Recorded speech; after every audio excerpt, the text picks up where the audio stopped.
Hello, everyone. I'm Mario Florio. Welcome back to a Food Podcast, where you can come to listen about all the great things happening on the local food scene, great restaurants, community events, and of course, food that make me go Joining me now are Eric Weiner with PVD Food Truck Events and Max Reeves with Red's Street Kitchen. Thank you both for joining me. Eric, I'm going to start with you. Tell us about PVD Food Truck Events. So PVD Food Truck Events was born out of our parent company, foodtrucksin.com, which is a website that's a directory of over 9,000 food trucks across the country. And when we launched that website, I traveled around the country visiting food trucks at events and at company events and on street corners, and came back and said, you know what, Providence and Rhode Island deserve something similar for large events. And we started to produce local community events throughout Rhode Island. It started with Food Truck Friday at Roger Williams Park, which is just about to enter our 8th season. It's our flagship event, and we'll do that 25 times from April to September. Nice. Oh, that's going to be a sure sign of spring when that starts. When exactly does it start? So the calendar this year just really works in our favor, which I feel like we all deserve after a couple seasons of COVID. So we launch on Friday, April 15th, which also happens to be Good Friday. So it's the first day of school break. So schools will be closed, and then schools are closed all the following week. So our first two Food Truck Fridays of the season will be April 15th and April 22nd at Roger Williams Park at Carousel Village, and it'll be the kickoff of what will be a great season for us. For folks who haven't been to the event or maybe even haven't heard of it, how would you describe it to them?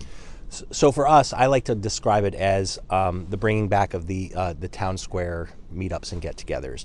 It's a place where when you come on a Friday night, you'll find at least 15 different food trucks, so a variety of different food options. Every week we have live music. We rotate through 20 different local live musicians. And of course, we have beer and wine. Trinity Brew House has been our beer and wine partner. We've got some very exciting things to introduce from them this year, which we'll announce soon.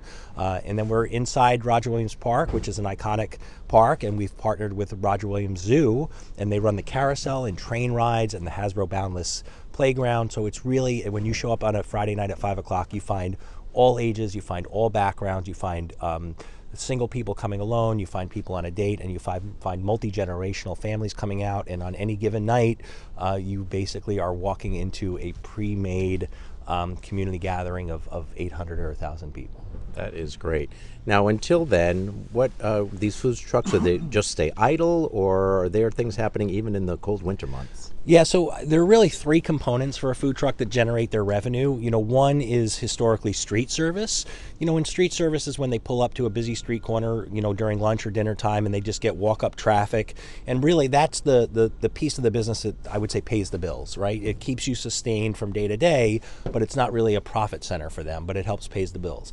The second component is private events. When you're hired for a birthday party in a parking lot, or a company hires you for an employee appreciation, or if a hospital has a time when they can't use their kitchen, and you come and feed the employees and the and people in the hospitals.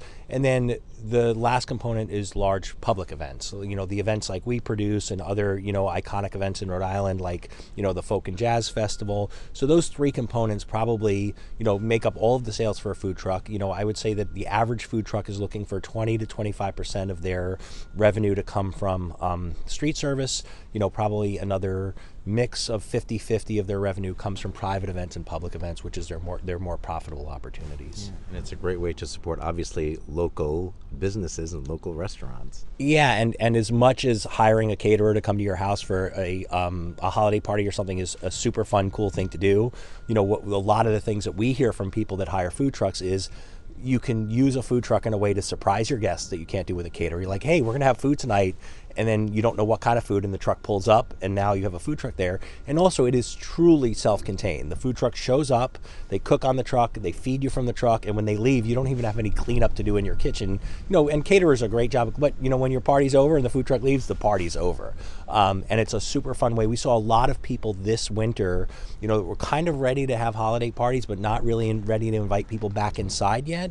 They did parking lot parties with food trucks, and they did driveway parties with food trucks, and we're seeing a real movement with that. A lot of larger companies and a lot of A lot of colleges and universities are now hiring us to bring food trucks on a regular weekly or daily basis to feed employees if kitchens aren't reopened for cafeterias, or if they want to reward employees that are working extra hard, because as we know, everyone's looking to hire, and a lot of people that are working are doing the job of 2 or 3 people, including the food truck owners. And all the food trucks we work with are also looking for staff, and having a food truck to feed your staff is a great way to reward people for the extra hard work they're doing. Is that a silver lining that came out of the pandemic? We saw many positive things that may be around to stay, and that's giving food trucks more business.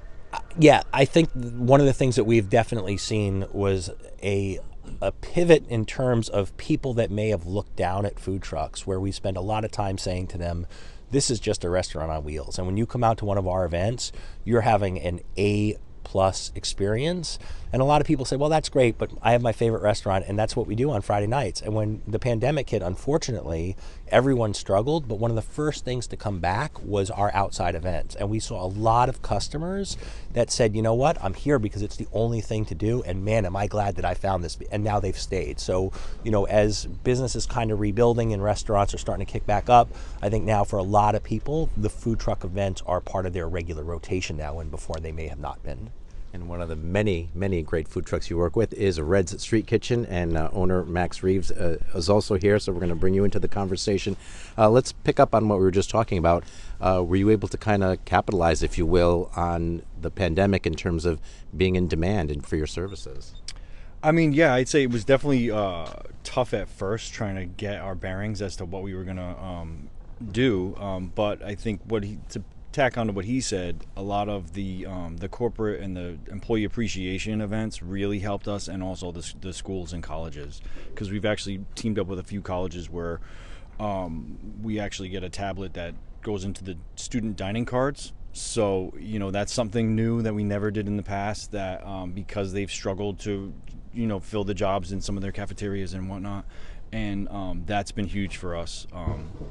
And I think the employee appreciations, I think, are going to be one thing that does stay, because I think the big offices are going to get smaller and smaller, and there's not, my wife, for one, works from home, and she hasn't been to the office in about 1.5 years now, and it was a big office. I just don't see that. I think it's going to be tapered down. I don't think they're going to look to build these huge, campuses, but hopefully in turn, that means little events that are food truck, and team building kind of events, and, get-togethers, like he said, and that kind of thing. So we're excited for the future, definitely. Nice. Tell folks who may not know about you what Red Street Kitchen is all about.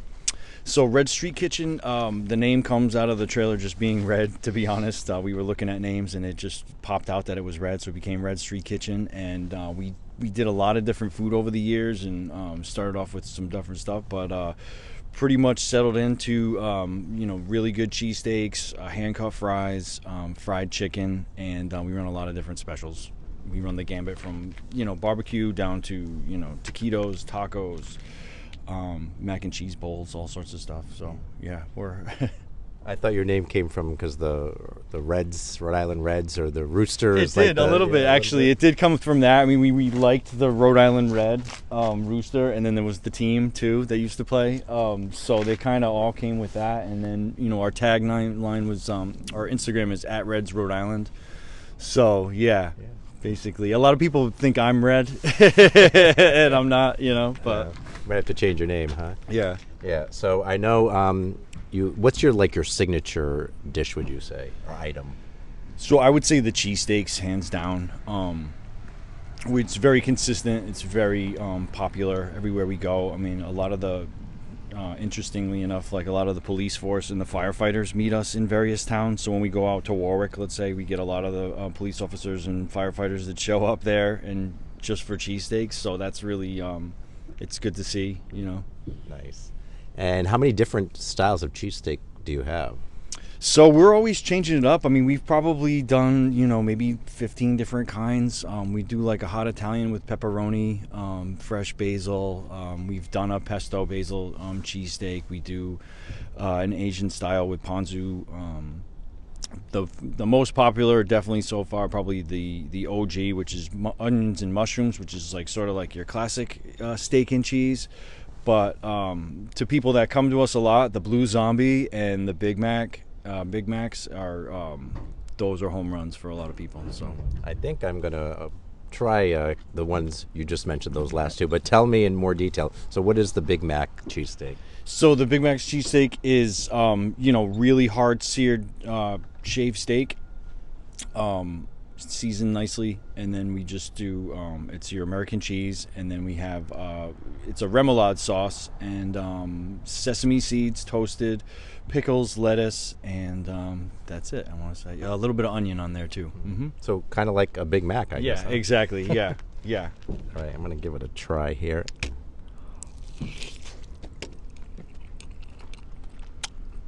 Oh my gosh. Now, I know in the old McDonald's commercials, they just say they do the Big Mac, 2 all-beef patties, special sauce. What's your special sauce? Because it's really good. So their special sauce is it's roasted red bell peppers. It's got a lot of stuff in it. A little bit of Worcestershire, mayo, hot sauce. It's got a little bit of rosemary in there, green olives. It's got I'm probably missing about 5 or 6 other things. That's right. You don't want to give away your secrets, yeah, right? Because yeah, this is your trade Yep. sauce here. So, and tell me about the Blue Zombie. And the Blue Zombie starts with the horse mayo with a lot of pepper in it, fresh ground pepper, and then it's onions, bacon, blue cheese, and we basically, with all our cheesesteaks, it's all those toppings on the bottom, lots of cheese, the cheesesteak with lots of cheese, and then all those toppings on top as well. So you kind of get both sides you're hitting with it. You had me at bacon. How did it get its name? It got its name from I forget, we had like 3 other names for it that we used to call it, and we were at a zombie hayride in October, and we just started calling it the Blue Zombie, and then it stuck, and people really liked it, so yeah, we just kept with that. All right, let's give it a whirl.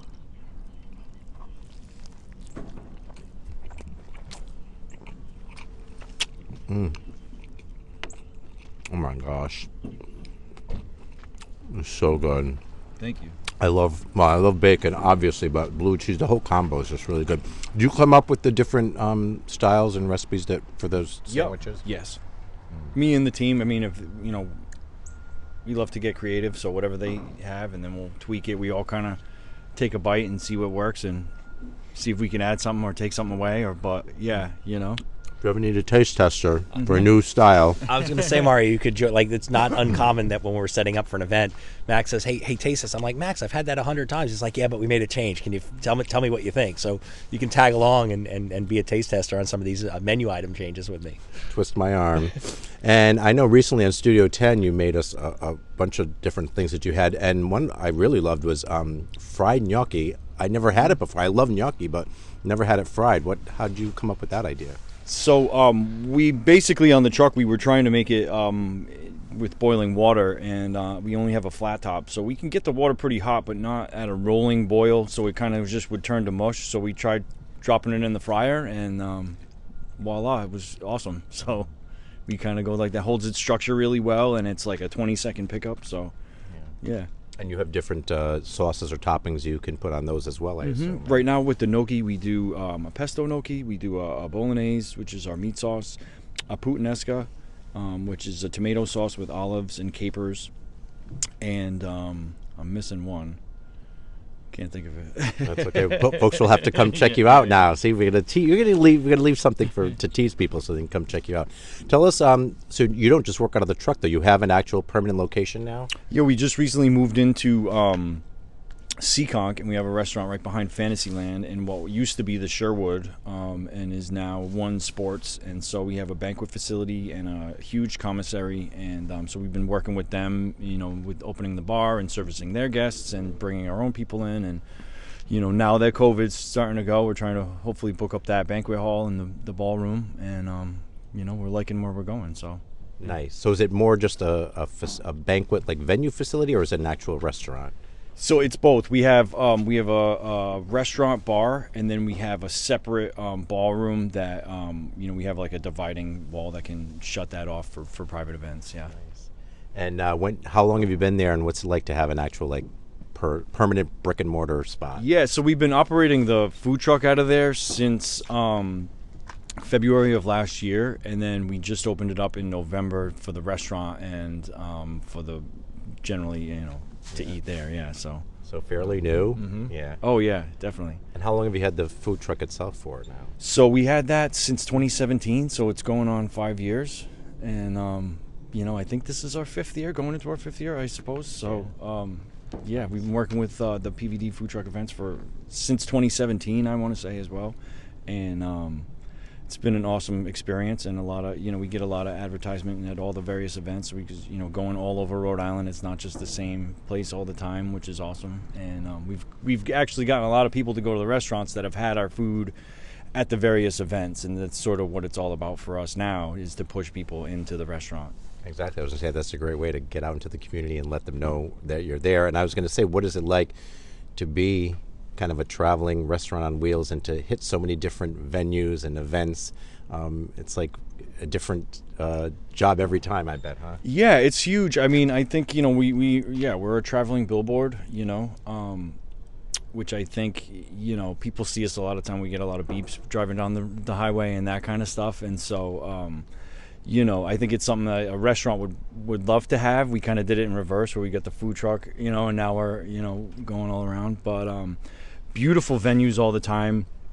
A lot of the ones we've done with Eric at PVD Events, and Food Truck Friday's great. But also, some of the ones we've done on the water, it's like you're working in a kitchen my whole life here. There's no windows. You're in there. You walk out and it's bright and you can't see because it feels like it's dark, And but with this, it's a completely different animal. I mean, you're right out there. It's fresh air. Lots of people. It's exciting. You're dealing with customers, which has its pluses and minuses. But at the same time, generally, it's a great experience talking to people and getting to know the community. Yeah, you can't beat that a day at the office when you're overlooking the bay or the. Yeah, right. We've done honestly, my favorite is Fort Adams. We've done a few. We did the Jazz Fest and some other food truck events there, and it's so beautiful to be cooking out on that, right, and watching the tall ships go by and all that kind of stuff is awesome. That's great. Anything coming up you want to just kind of give a plug for or talk about? Yeah, so we're going to be at Rock's Bar in Pawtucket on this Friday. And, our restaurant right now is open Thursday through Sunday. We do takeout, delivery, and dine-in. And looking forward to Eric's event, I believe, start up mid-April. So once those usually hit, that's when we start to get rolling. And we'll go all the way through October pretty hard. So just trying to get everything organized now, because once we get into the midst of it, it's really tough to, you got a lot coming at you. So it's And if people want to find out more about you, how do they find you? You can find us at redsri.com, and they can email us at contactus@redsri.com. I mean, yeah. There's a lot to keep. I think if they look up Reds RI, they'll find you. Right, yeah. At Reds Rhode Island is our Instagram. Even if you just search Red Street Kitchen, we'll come up on Instagram and Facebook. Yeah, all that stuff. We love social media. It's a great way for you to reach your customers and them to find you. And Eric, once again, remind folks about the PVD Food Truck Events, how they get in touch with you and find out about all the great stuff you're doing. Sure. So all of our social media is PVD Food Truck Events. And then you can go to our upcoming events on our website, which is foodtrucksin.com/food-truck-events. And I know that probably many of you that are listening to this are thinking, wow, April is pretty close, but it's also really far away. One of the things that we really bring to the table is we work with over 60 local food trucks. So if you work at a company and they're bringing in food trucks or want to bring in food trucks, or if you want to do something, on your own for a special occasion, you don't have to wait till April. We've got trucks that are ready to roll now and can help you get things going before the official season starts, which will be April 14th at a location not yet announced. And then, of course, Food Truck Friday starts on Friday, April 15th. Great. All right, Eric Weiner with PVD Food Truck Events and Max Reeves with Red's Street Kitchen. Thank you so much for your time. Before I sign off, I got to get one more bite in. Oh my God, so good. Check out Red's Street Kitchen and PVD Food Truck Events when they come up. They'll definitely make you go, mmm.